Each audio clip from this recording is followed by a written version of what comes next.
Good morning, and welcome to the Faith and Freedom Conference. It's so good to see all of you here. Are you ready to change America? Are you ready to send a message to Washington? Are you ready to send a message to President Barack Obama?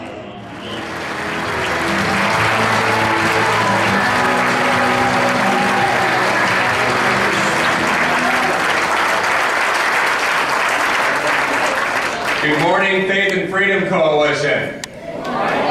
Let's try that again. Good morning, Faith and Freedom Coalition. Good morning! There you go. Are you awake? Well, we're getting ready to test that proposition.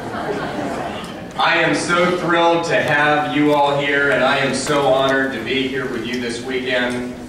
There is no place that I would rather be than in this ballroom, in this city, at this moment, in the history of the greatest nation in the history of the human race.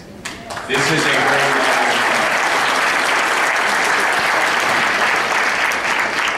We've got a great lineup for you this weekend. Michelle Bachmann, Congressman Allen West is going to be out here in just a minute.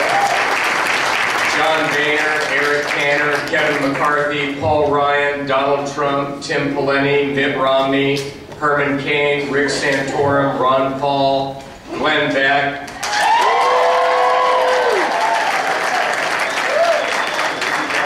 Other than that, we really don't have much of a lineup for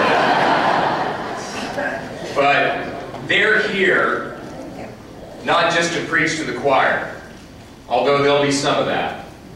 They're here because what we are doing in this organization and what you are doing in the grassroots is absolutely critical, not just to the outcome of the 2012 elections, but to the very future of our country. And that's why we're not just going to be hearing speeches, but we're going to be going into breakout sessions where you're going to be learning about energizing and building bridges to young voters, to Hispanic voters, to non-traditional conservative voters in the African American and the Asian American communities, the Indian American community, overperforming among women voters, which was a serious problem in 2008, less so in 2010. We're going to be teaching you how to engage in policy battles for the protection of the sanctity of innocent human life, for the importance of lowering taxes and reining in out-of-control spending, for the importance of making sure that the labor unions, and especially the public sector labor unions, are no longer driving the train of public policy in the United States of America. How to start a Faith and Freedom Coalition either online or in your county or city. How to organize people by using the internet and social networking technology. How to engage in voter registration, voter identification, and get out the vote. Now, the NFL may be in a lockout, but we are not in a lockout. So I want you to think of this weekend as an NFL minicamp, where we're going to teach you some basic fundamentals of how to block, of how to tackle, of how to run patterns, and of how to know the plays so that they're so ingrained in your brain that you can execute them without even thinking. And we're going to do that through sleep deprivation, through food deprivation, so that this is so ingrained in you that when you go back to your states and your communities, you're not only going to be able to execute these plays, you're not only going to be able to run this system, but you're going to win the biggest victory that we've ever seen in American political history.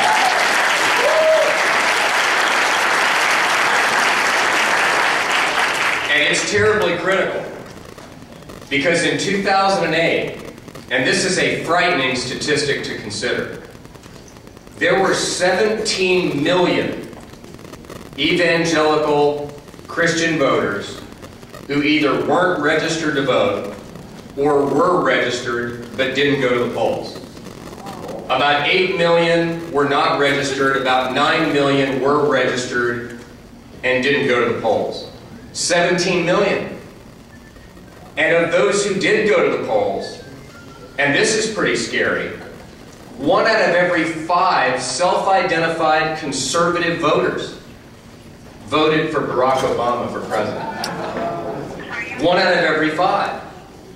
So I rolled out of bed the morning after that election, and after this catastrophe, in which Barack Obama, who was the most out of the mainstream, most far to the left candidate who had ever been nominated for president by either party, not only won, but won in a landslide with over 360 electoral votes and carried states like Indiana and Virginia that hadn't gone Democrat in 44 years.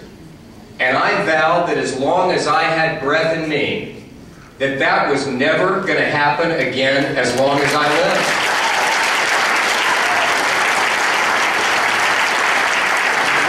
I'll tell you, I've seen this movie before.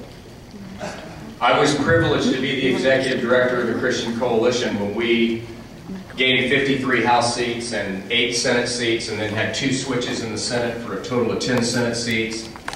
It was the biggest off-year landslide in the 20th century. We took the House, took the Senate, and all the polls showed Bill Clinton was going to lose, and lose big in 1996. And we thought that we had entered the promised land. And what we discovered is what you're about to discover if you haven't already figured it out. And that is the presidency is the most powerful and consequential office, not only in the history of this country, but in the history of this planet. And don't underestimate the other side. There is nothing they will not do.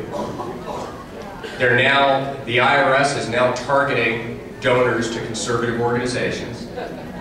They're now telling anybody that does business with the federal government that they have to disclose any donation they give to anybody, even though that's protected by the First Amendment. You know, my mother was born in Chicago, and I don't know that much about Chicago politics, but I do know it ain't beanbag. And that's the environment that Barack Obama and David Axelrod and this political team comes out of. Now, Barack Obama is going to have $1 billion. He's going to have Air Force One. And he's going to have the power of the federal government and every special interest in America in his back pocket. So I'm telling you, we're going to have to work harder than we've ever worked. We're going to have to rearrange our lives if we're going to be able to triumph over that kind of political machine. And more importantly, we're going to have to pray.